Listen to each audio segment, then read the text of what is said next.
Hello, everyone, and welcome to the Dynamite After Show. I am Excalibur, and I am joined by two broadcasting legends, the human suplex machine himself, Taz, and the best-selling Jim Ross, good old JR. Gentlemen, thank you very much for joining us. And Taz, we had a great night of action here on Dynamite. It was tremendous. I mean, I'm actually rewatching the first match of the night because I enjoyed that tag match so much with Omega and Page against Dustin and QT. But yeah, shit, man. I mean, I thought it was a great show. I just think the past weeks upon weeks, athletically, all guys and girls are really kicking ass, full throttle. So, and you guys did a great job in the booth. So, and that it's tough for me at times to give compliments to you guys, but I'm a pro. You know that. Well, thank you, Taz. And JR, a lot of loose ends getting a little tighter as we head into Fyter Fest here tonight. Yeah, the card's shaping up very well. It's looking like it's going to be a hot card. 2 nights. So big we're going to do it in 2 nights. It's a pay-per-view with no pay. It's a pay-per-view that's free on TNT. I like that. So it's an extravaganza card. Tony Khan and all his people are doing a hell of a job in putting it together. 2 great matches announced just moments ago. Jericho and Orange Cassidy is going to be good.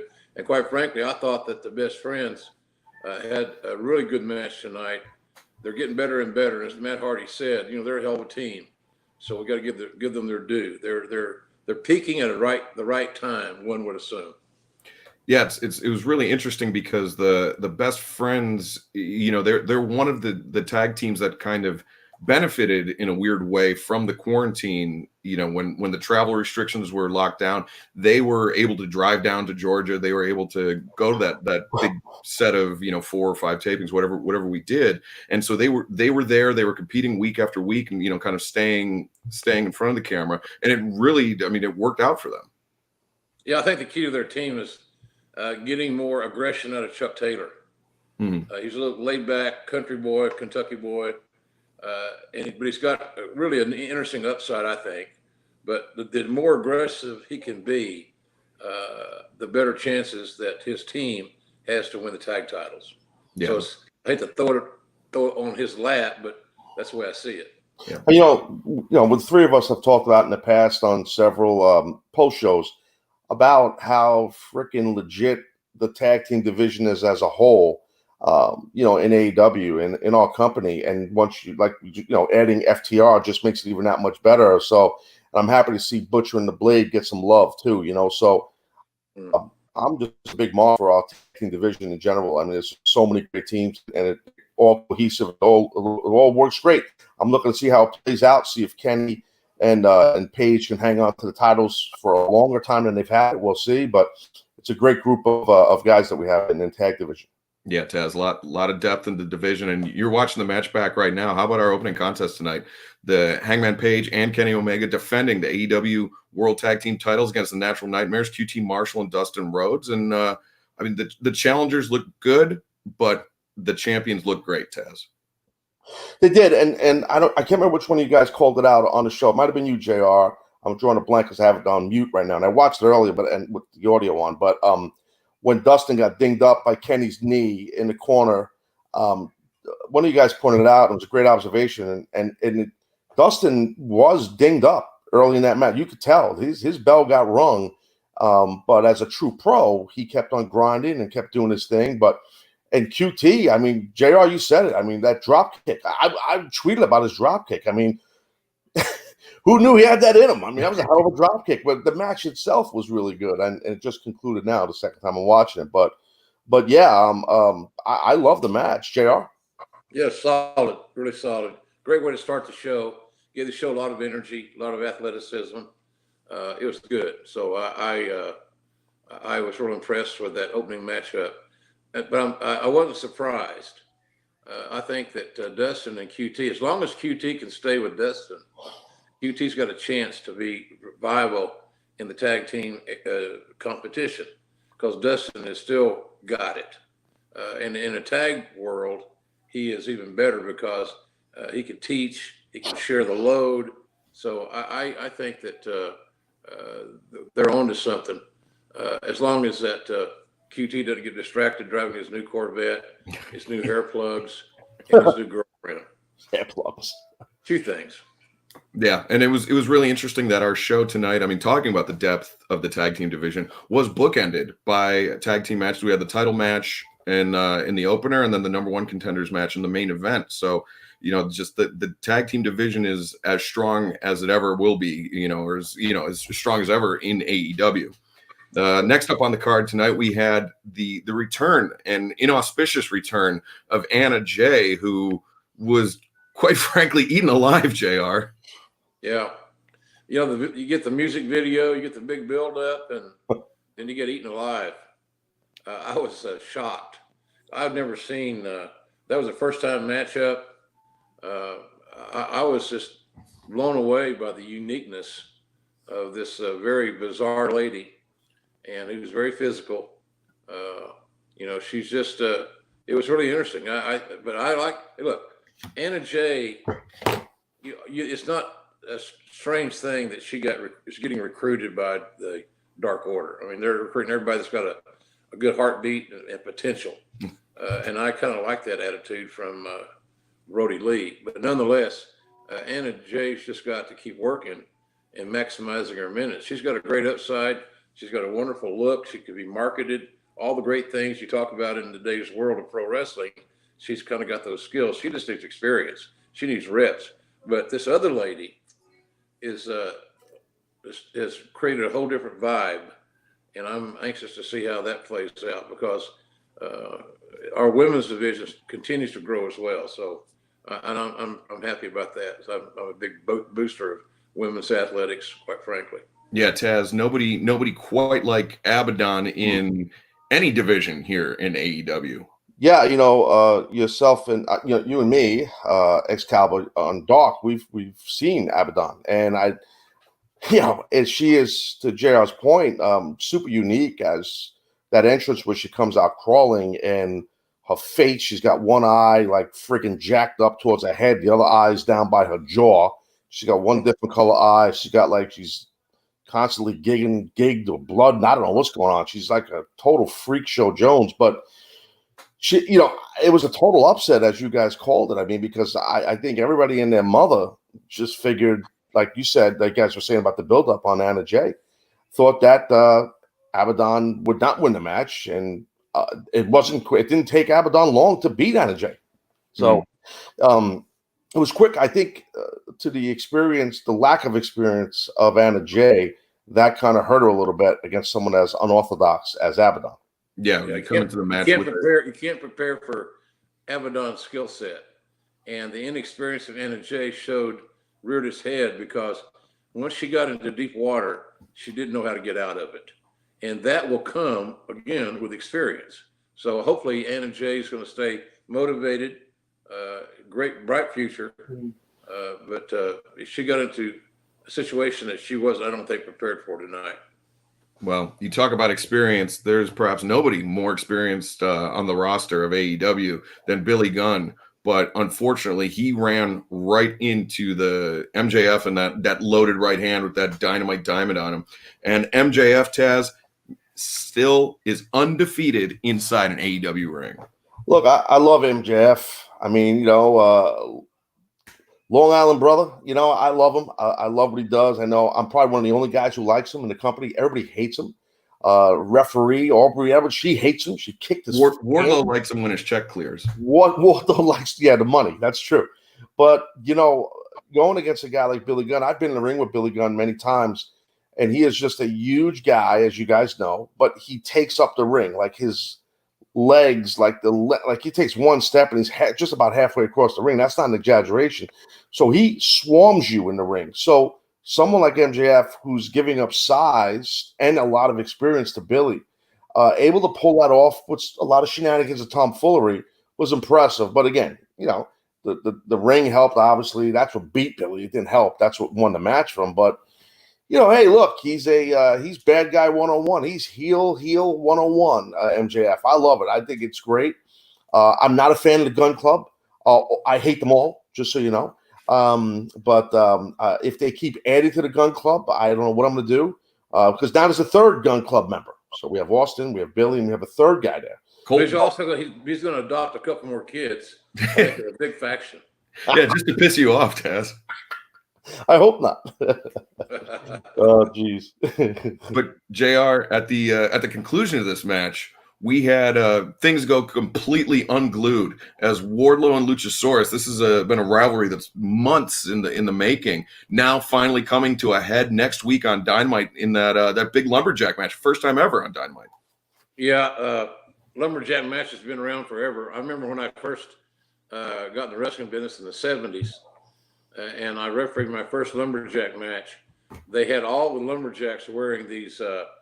And back in the day, you used to call them CPO jackets. They're like a heavy shirt that was you could wear as a jacket, but they're all plaid like the stereotypical lumberjacks wore, right? So these guys came out in these stupid-looking CPO plaid jackets, and there's always the calamities outside the ring because it's surrounded by rivals, good guys, bad guys, whole 9 yards. So that'll be interesting. I've kind of been looking forward to the day that Luchasaurus and Wardlow meet. They're because I'm not sure what either one of them really have at the end of the day. They have great bodies. They look great. One guy's got 1 million tattoos. Good for him. He's got green hair. He's a dinosaur. That's all cool. The other guy is. We saw his best effort, I thought, in a losing effort against Cody. Right. So there's something there in both guys. For me, I just need to see it. And, Excalibur, I know you've been around seeing a lot of Luchasaurus stuff over the years, so you got a better feel for it than I do. I just need to see it. I think there's something really special there, but I need to see it myself. And apparently next week will be a good illustration, indication of what both guys got. Well, JR, you're not the only one because I think for most of the AEW fan base, they've only seen Luchasaurus either in tag matches or 6-man with Jurassic Express. And Taz, that's a completely different world. Going in there one-on-one against a guy that's basically the same size as you. And Luchasaurus used to dominating the ring just like you mentioned Billy does. And now for then Luchasaurus to be in there with another hoss, that's a tall order. Absolutely agree. Another hoss is the best way to put it. And not having, not in a 6-man situation that you alluded to. So I'm with JR. I'm with you, Excalibur. I want to see what happens with these two guys. I've never seen, I should say, I haven't seen a lot of outside of AEW, a lot of Luchasaurus on his own. I have seen, a lot of Wardlow on his own. Mm-hmm. And besides the deal we saw with Cody in the cage, which is great. I don't know. I'm from the elk. When you get two big guys that are both big, powerful, thick guys, sometimes, it's tough to get the prototypical 5-star match out of two big guys. JR, you've booked a ton of wrestling over the years and a ton of big dudes over the years. But I think we might get a really, really good match, even though it's lumberjack, because they're two big athletic guys, as opposed to years ago where a lot of the big guys, not all, and I don't want to stereotype, but a lot of the big guys weren't that athletic. They were just big, thick, monstrous dudes. These two guys are athletes, as you guys know. Yeah, no doubt. Well, I'm curious. I guess that's how I would describe that match next week. I have anticipation for it, and I'm curious to see how both guys, because Wardlow's always been the second fiddle to MJF. He had that one match with Cody's we've talked about here. The other big guy he's like Excalibur pointed out. And my experience with him has always been in some sort of tag match, but he's got the mighty contributions of Marco Stunt, who can intervene and create havoc. It's true. Well, the all things will be equal. There will be lumberjacks from both sides of the locker room surrounding the ring. And my experience in hoss fights like this is usually the meaner guy wins, and so I would have to tip my hat to Wardlow, but we'll see how it plays out next week. Another great match we had tonight, a lot of intrigue surrounding, was Cody's TNT Championship title defense, his third consecutive title defense, and this time it was against a mystery opponent from outside of AEW. JR, what did you think of Ricky Stark's debut here? I was very pleasantly surprised. I was not familiar with Ricky Stark's work. I'd heard good things about him in the last few months. But he's an interesting kid. And I thought he had a hell of a night, quite frankly. You know, you're having a hell of a night can't always be judged by if you won or you lost.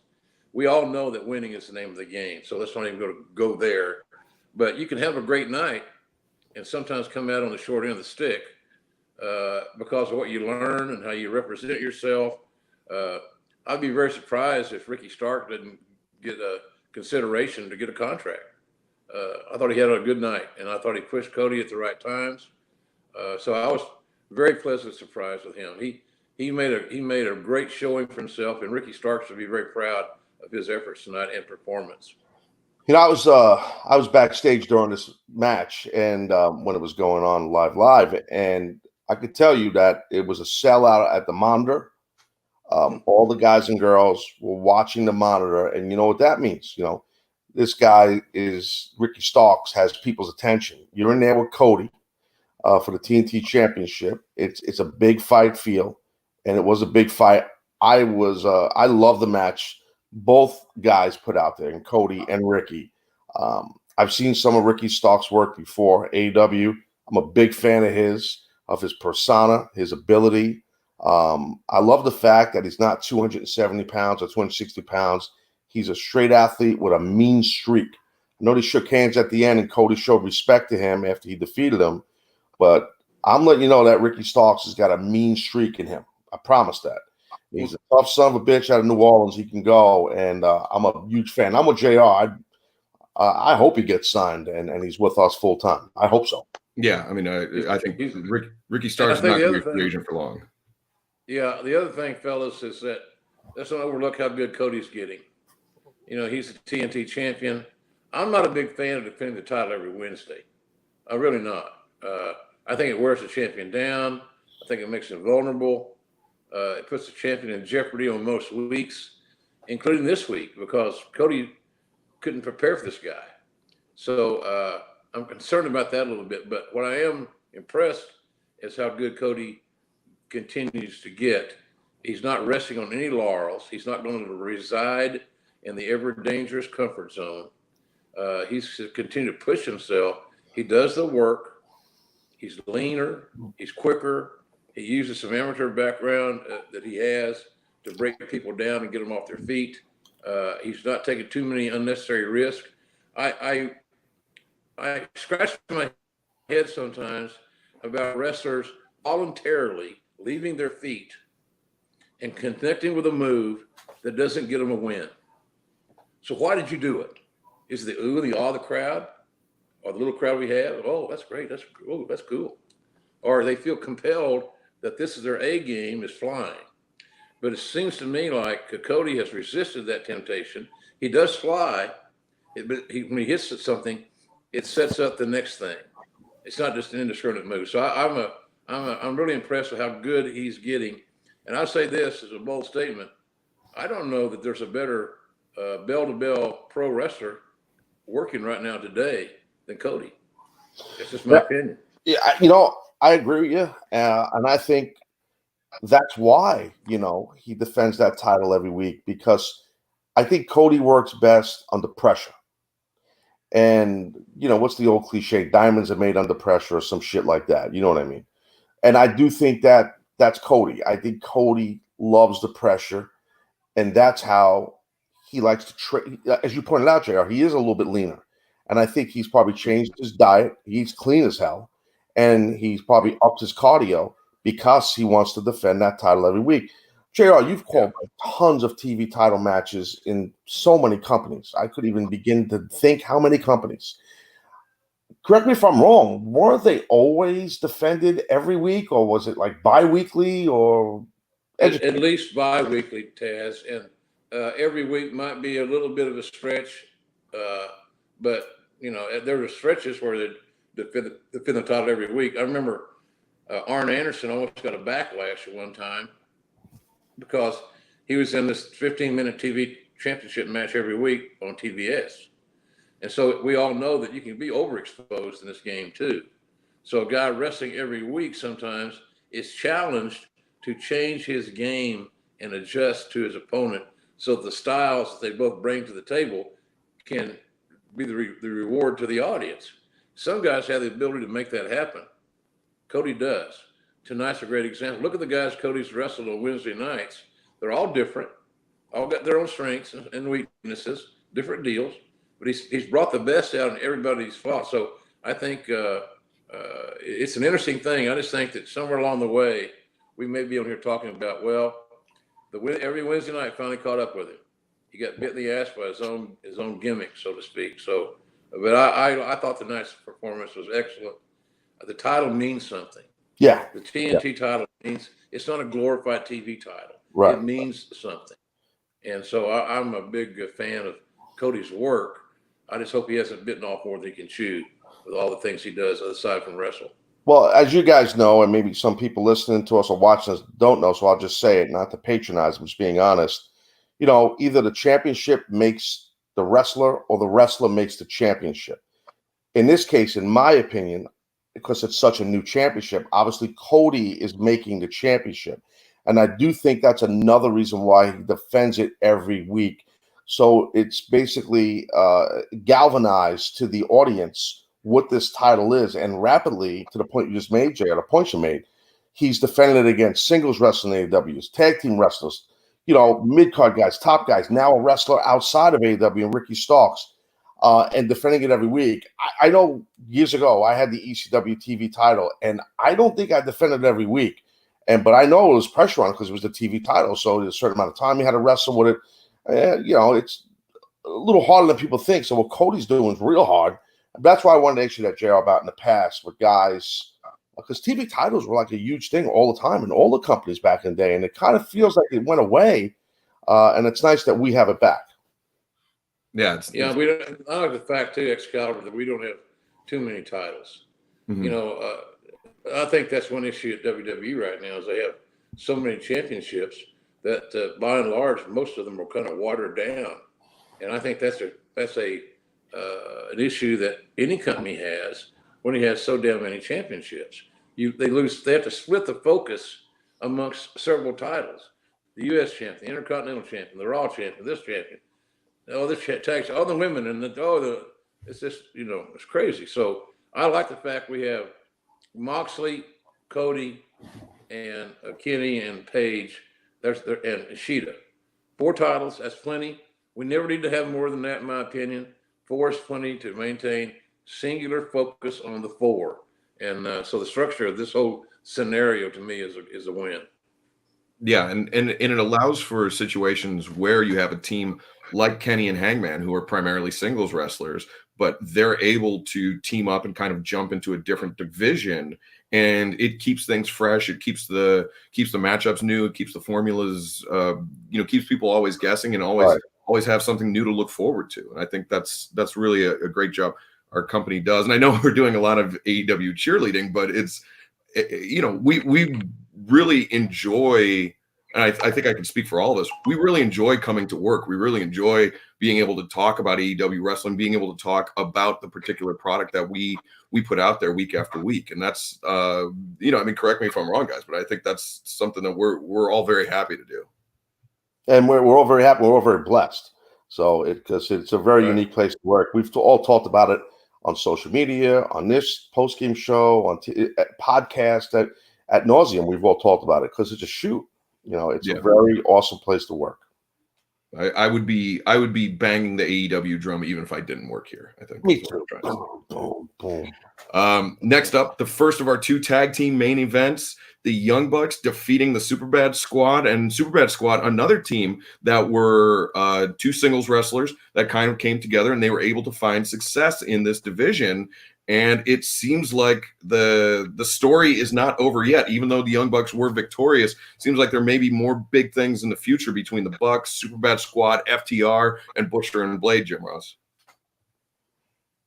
Yeah, I think, we talked about the tag team situation here. I think we could point to the Young Bucks as the major reason that so many teams are here. The competition is keen. They know that if you come in here, look, the Private Party upsetting the Young Bucks in the tag tournament in the first round, a number 1 seed losing to a number 8 seed was big for Private Party. I think the tag teams have been brought here theoretically by the Young Bucks for the competition. and the recognition. So I'm a big believer in what the Bucks do, but I want to see them get back on a roll. And tonight was a good start.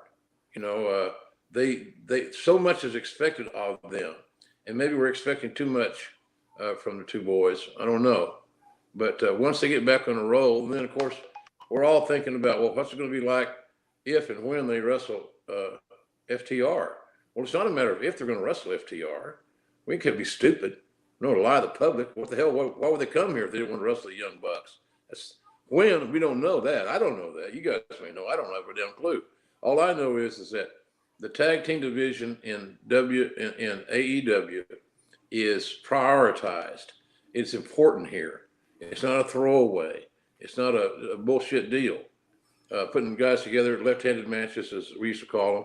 So I'm a big fan of that whole situation. But I think we can thank the Young Bucks for their influence and their clout and credibility in that tag team world for bringing a lot of these teams here. And man, I love.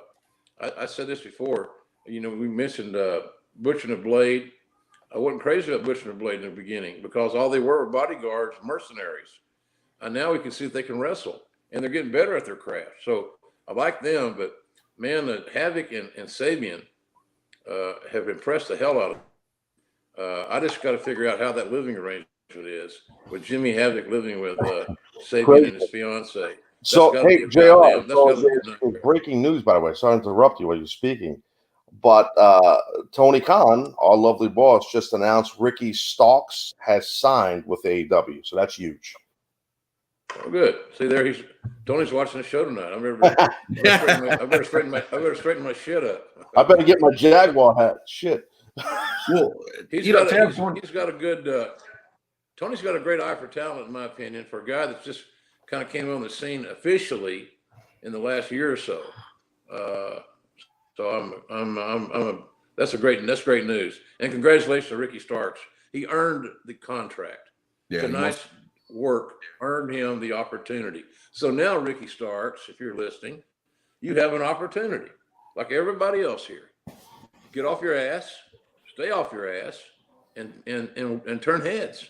And if you do that, you're going to be making good money for a long time to come. And that's what it's all about. Yeah, Taz, you mentioned something back to the Cody and Ricky Starks match that it was a monitor sellout, and I think it's it was because it was a very good match, but B, I think Ricky Starks coming in as an unsigned talent was given this huge opportunity, and he made the most of it, and I think that might have kind of lit a fire, behind some of the other members that or other members of the AEW roster that are signed talents, but are looking at Starks coming in and really giving it everything that he got, might kind of shake some people out of a sense of complacency.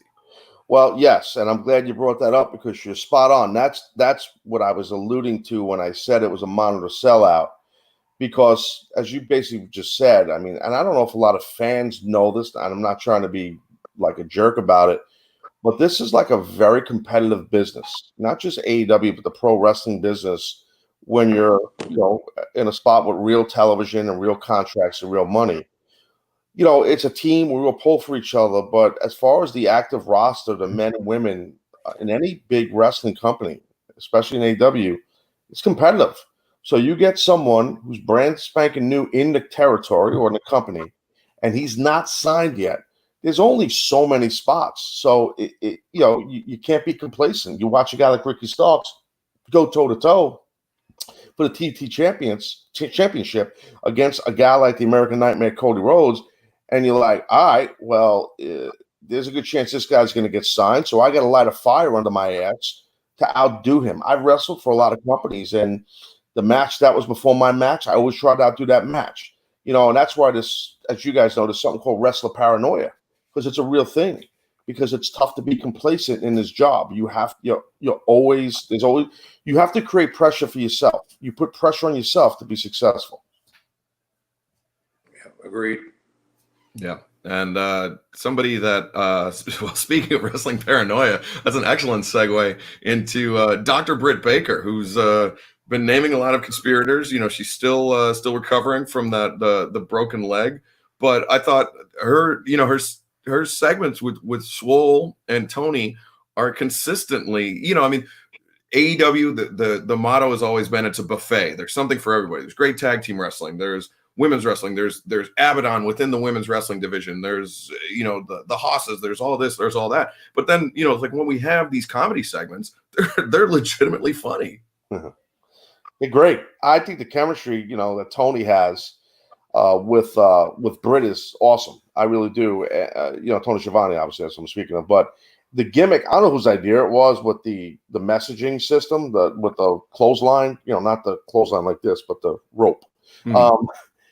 I mean, I saw it early in the day while we were doing a sound check, and I popped. I loved it. I mean, I don't know who thought of that, but it was great. And Swole being behind the wheel of the John Deere was great. I mean, the whole thing. I mean, yeah, I'm with you on the comedy, ex-Cowboy. I think, you need that, right? I mean, you got to have some seriousness. You got to have athleticism. You got to have some fun. You got to have an old dinosaur like me threatening people. You got to have all that stuff. You need it's a potpourri of everything, right? Well, Taz, I thought your segment was hilarious too. So thanks. It was supposed to be fun. Yeah. But no, shout out to our props and production department. Chris Dispenza doing a great job rigging up that little clothesline system to get the notes from Britt to Tony. So that was a late play on that afternoon, but they made it work, and it worked really well. But nobody on our roster, I don't think anybody on our roster has more fun doing their job than Britt. You can tell she likes it. And this thing tonight got 3 people underscored, including Rebel, or Reba, as Britt calls her. Rebel can wrestle too, She's an Oklahoma girl that has some in-ring experience. She's big and strong, and I got a lot of time for her. So she got some interesting camera time tonight. Britt, she's just getting more over every week. So the time she comes back from a broken leg, she's going to be more over than she's ever been. And people are going to want to see Swole or somebody whip her ass. And then finally, Big Swole, who has never had a bad outing. She's physical. She's had some matches with Nyla, and Nyla makes a lot of women look small. And I say that in a very nice athletic way, but Swole's not a small lady. She's strong. She's muscular. Muscular girl. Former Air Force. Yeah, and I got a lot of time for her too. So that stuff tonight got all 3 of those ladies shining under a very positive light. And that's what you try to do as a promoter. And that's what we try to do as broadcasters, is to underscore those opportunities. It starts with the talent. Talent's got to drive the bus. But, man, if you can jump on that ride with them and take it with them and help them out with direction, so to speak, it's a good thing. Yeah, and I think it's a really good use. It's making lemonade out of lemons, given the situation with Britt, with her broken leg. It still allows her to be on TV, weekly or biweekly, whenever she needs to be, and it keeps her, in people's minds that, oh yeah, I like Britt, or I love to hate Britt, and it makes people anticipate her coming back and being healthy, and hopefully, we're able to do something similar like that with Chris Statlander, who unfortunately the news broke over the weekend that did tear her ACL, will need surgery on that, but she is another bright building block of the AEW women's division, and we will be much better off when she's back at 100% capacity, and we'll be even better if we don't have to reintroduce her to the fans. If she comes back and she's just we're just ready to drop her in and she can just hit the ground running. Agreed. Yeah. Good point. Agreed. And Statlander's also got to watch a lot of tape. She's got to figure out, when you have an injury like that, I used to encourage guys this all the time. Once they got over the shock of they're going to be away for a while, and once you assure them they're going to get paid while they're hurt, which we always did, it's a matter of how can I be better when I return than was when I left, when I can't get in the ring. And so that's one thing I'll bring up, is that all of our talent need to get more in-ring time. Figure out how you're going to do it. If it's in the ring the day of the show, or early in the day, whatever it is, ring time is essential. And with our schedule being so talent friendly, the talent's got to figure out other options to make themselves better. And one of the things that Statlander can do, or anybody can do, hurt or not, is watch tape of others, watch tape of themselves, and scout themselves. How can I get better? What didn't look good? What didn't work? And what do I do well? How can I accentuate what I do well? How can I stop doing what I don't do well? So Statlander's got a challenge ahead of her to rehab and get better from her knee situation. But the other bigger picture is her overall game. What plan does she have in place that's going to ensure her she's going to get better while she's rehabbing? That's a big question. Sorry, Jay, I thought you were done. Continue. Sorry. I got it. You're good. I got it. Yeah, no, we had a little overlap. No, I agree with you. And I've been injured in my career, and I know coming back from injury, to your point, I did do that. I watched tape, but I also, and I think this helps a lot of guys and girls, you get motivated, and sometimes you come back as a heel, and it makes things even better when you come off injury. Because when you're out hurt, it's a tough thing. It's bitter. And I wasn't in my prime when there was social media. And as you guys know, everybody's life looks great on social media. Forget wrestling, just in general. So, so now it's hard enough as a wrestler that you can't apply your craft. You're home with a blown out knee. So you can't train, you can't do shit. Then you're watching TV, you're seeing stuff on social media. People are passing you by. And you use that as motivation, in my opinion, to come back harder, stronger. And I will say this you're right, JR, about young wrestlers today in our company, need to wrestle as much as humanly possible because it's tough, especially with the pandemic.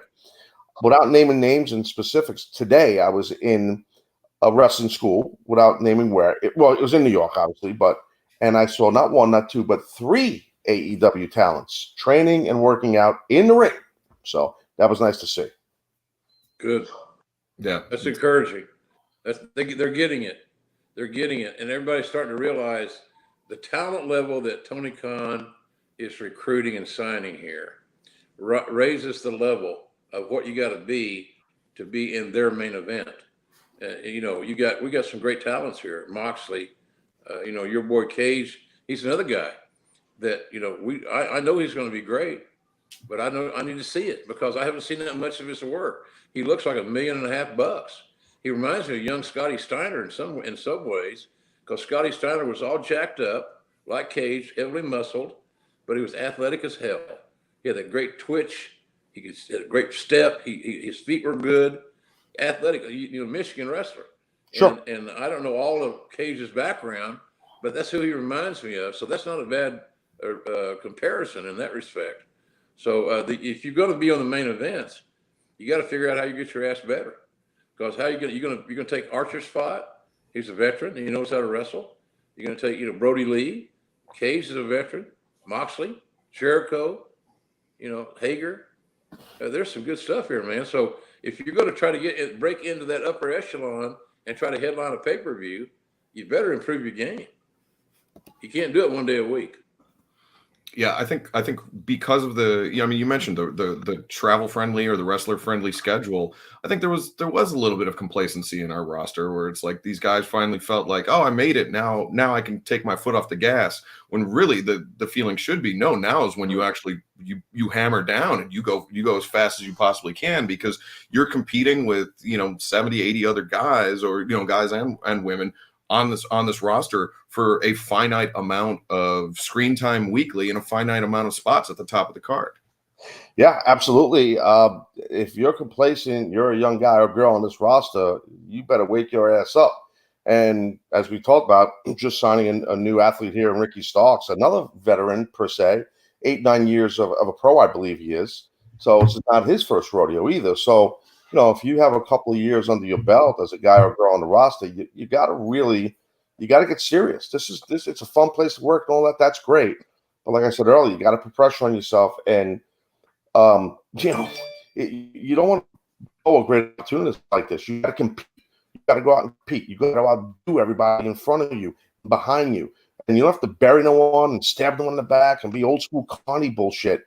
But you have to compete. You have to take this serious. This is a golden opportunity for these young guys and girls that work in our company. So, and we want to see them all succeed, but you can't keep everyone, right? Maybe, I don't know. I mean, I hope everybody stays. I'm like you guys. I don't want to see anyone ever lose their position in the company. But we all want to strive, and guys like us that are broadcasters or referees or managers or agents or production people, without the talent in the ring, when the ding, ding, ding happens, there's no company. So we strive by the boys and girls that are bumping. Yep. Very well said.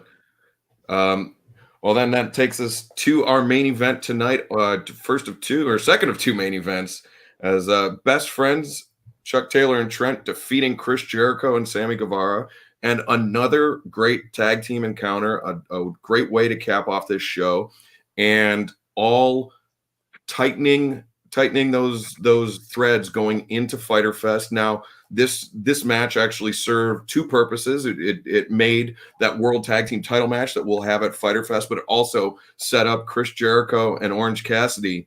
And anybody that has this the show DVR'd, I hope all of you do, go back and watch, because Orange Cassidy was running camera the entire match, and there was actually a number of his shots were used. And JR, I think Orange Cassidy has a bright future outside of the professional wrestling business. He is a bright guy.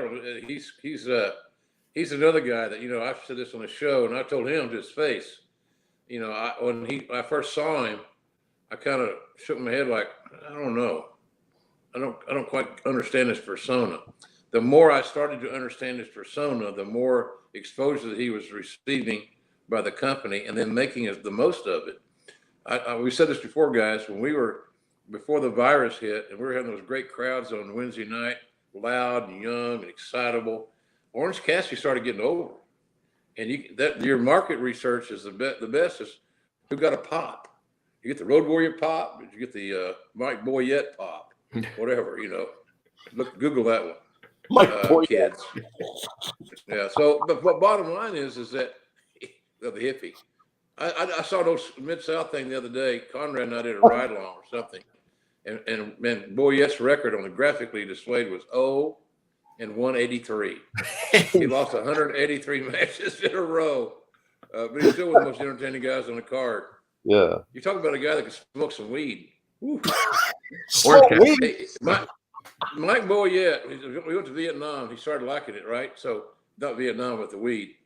So he smoked weed in his car, and he had marijuana flavored air freshener, so that when he got stopped by the police and they said, "I smell marijuana. Are you smoking marijuana?" And he would have this big phony belly laugh and get all the other guys in the car to laugh with him, because we got you, officer. We got you. It was the spray stuff, right? So I'm sorry, Taz. That's me. I butt dialed you. No, it's not you. It's actually Brian Cage. He's calling me. And then he texts me. He needs some. He's hungry. On he has 7 meals a day. He's doing shoulders right now, so I gotta give him some how many sets and reps he needs to do. So I'm probably gonna have to take this. So should I he can wait. I'll get a hold of him later on. That's fine. Wow, Taz making Brian Cage wait for us. Just fave him. Don't let him know. It's okay. Yeah. Hopefully he's not watching this. Hope not, or I'm in trouble. But Taz, so Orange Cassidy and Chris Jericho, they'll be facing off at Fyter Fest. But best friends also looking great in this matchup, and Trent picking up the victory over Sammy Guevara tonight. Yeah, I mean it's an excellent victory, and we've talked a lot about Trent. I mean, he's just he's really good. He's great. He's really good. He's just he gets it. He's always on point. He's consistently awesome. He is. He is That's hungry. The thing about I'm wondering if Chuck Taylor is as hungry as Trent. That's my question, and I got no problem asking Chuck that question. Are you as hungry as your partner? Because if you're not going to get to the promised land. You got to compliment him, not be the trailer hitch and follow him around. You got to, so that's. And I'm not making it a bad night for Chuck Taylor, but he's an integral part of what this team has to have to get the championship level. And so, and the veteran, both guys are veterans, quite frankly. But nonetheless, I was really impressed with their match tonight. Here's the thing, guys. By hook or crook, the best friends figured a way to win. They figured out a way to win, and that was all that matters. They got the victory. They saved their number one contendership. They saved their opportunity to wrestle for the tag team titles against Omega and Page at Fyter Fest. So they had a great night in that respect. I'm just saying that to be that perfectly symmetry, well-rounded team, I need to see Chuck Taylor become a little bit more animalistic, a little bit more aggressive. And he can. We've seen flashes of it. Oh yeah. So he's got it in him. We've seen it.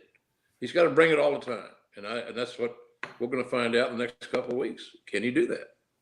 Well, the stage was set for Fyter Fest coming up July 1st and July 8th on TNT as a part of a special edition, a two-part special edition of Dynamite. But before that, we've got the go-home show for Fyter Fest coming up next Wednesday at 8. Sure to be a lot of fireworks there. We know that Matt Hardy will be facing Sammy Guevara.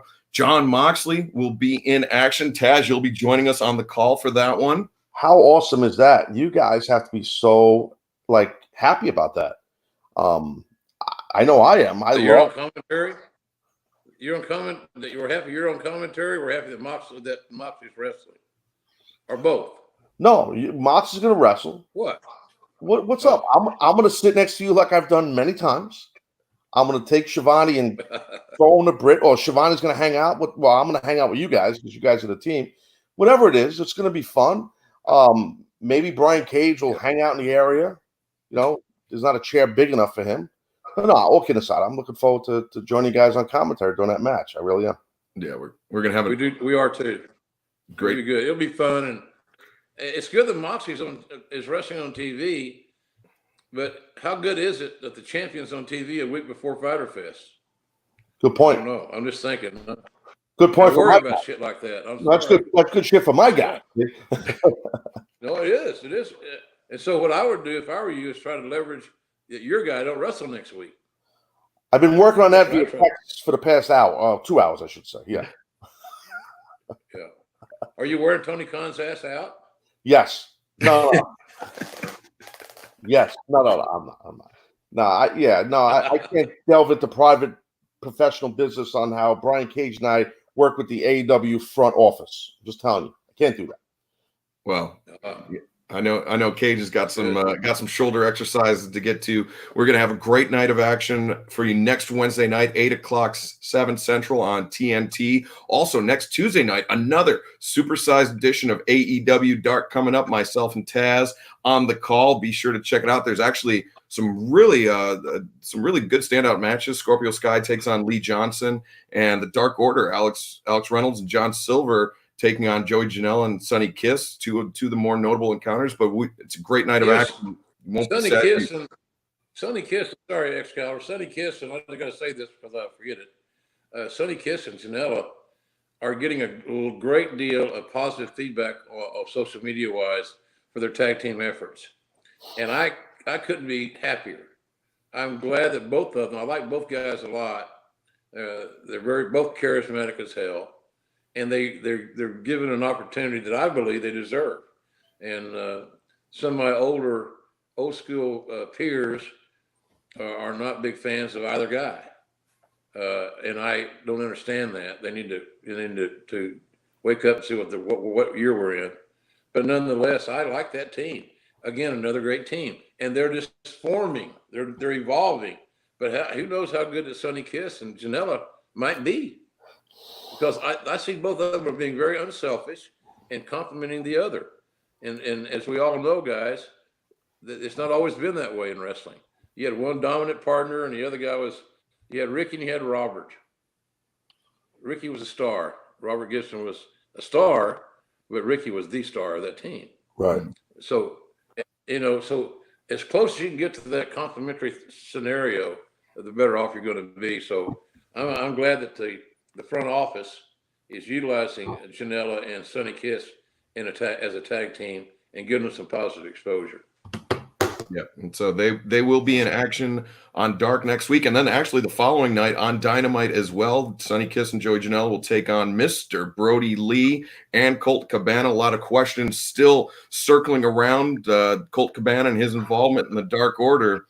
But that will all be coming up next Tuesday and Wednesday night. I want to thank everybody for joining us here tonight. Taz, JR, thank you guys for hanging out. And we want to wish everybody a good night. And we'll see you next week.